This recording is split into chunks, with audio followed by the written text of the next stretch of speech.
Bakit? Basag-basag. Nakalabas na siya eh. Pero maliit pa siya ang nakita ko. Pero siya, swimming.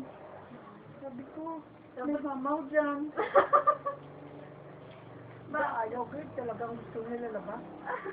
Doon na sa labas, nakita ko siya doon sa tatlong lalaki para mga pulis man yun. Samantala, kinakausap siya. Yun. Pagkatapos, balik naman ako rito. Naku, sabi ko, saan ko ito hahanapin? Mabuti lang kayo bumalik. Pero nakasama siya sa mga, sa mga tao. Bumalik siya. Hindi ko salamat. Sabi ko pa nakabalik ako. Sinabunutan ko siya eh.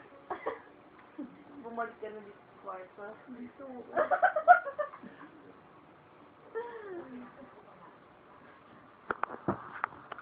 Dalawang beses na yan, ginawa niya.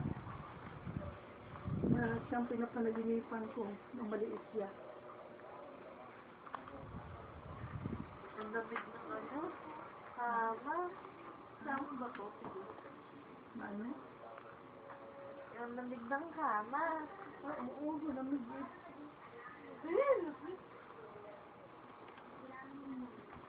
Lalo ka mabasa ka ng paa mo. Hanggang